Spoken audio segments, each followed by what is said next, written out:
Hello. By now, you've probably seen Alex Garland and A24's Civil War. If you haven't, we've got just a video for you to check out first. If you have seen it, here are 5 quick facts about the film. I love film production and everything that goes into it, so we dug deep for these details so you can walk away learning something new.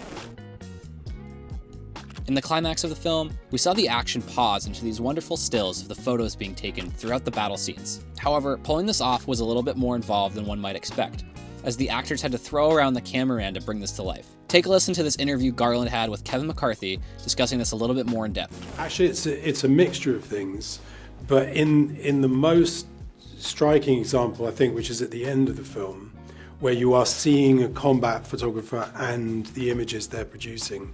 What we actually did there was, so Kaylee's character is shooting on film, which is a throwback to an older period of journalism that is being name-checked in a sense.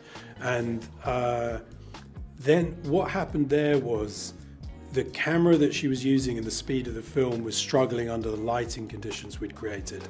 So what she did was she took Dave Thompson, who was the camera operator, and he was holding a camera and she was holding him, and through the combat sequence she was moving this guy who's like twice her size, like pulling him around and saying this shot, that shot, because she had by this time done this sequence in combat with her camera several times and she knew the photos she was taking. So Dave, the guy, became her camera, and then we took stills from what Dave shot, and those are the images you see in the film. This effect definitely stood out in the movie, and it's cool to learn about how the actors brought this to life.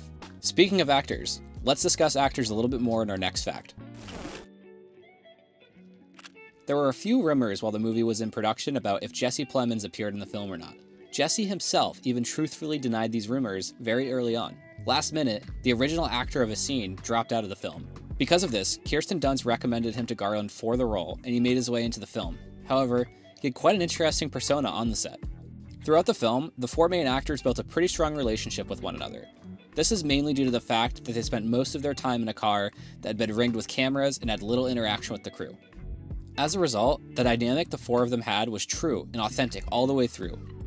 When Jesse came into the mix, he initially ignored the group, ensured he stayed in character, and had quite a cold attitude towards everyone. When you see the group interacting with him on screen, that reaction is real. The dynamic between their relationship, Jesse's behavior, and the tension between them created a truly threatening atmosphere. Speaking of atmosphere, let's talk a little bit more about how they immersed us in this world. There was a true effort on realism in the film, as the production took specific steps to help sell the scenes to not only the audience, but the actors as well. When shooting combat scenes, the production used full blanks for the gunfire instead of the typical half or quarter blanks. This results in simulated combat that is as loud as real gunfire. Even going a step further, a lot of the soldiers on all sides of the movie were cast by real former military veterans to help add to the sense of realism. One bonus note from this scene is about the armed forces wearing Hawaiian shirts.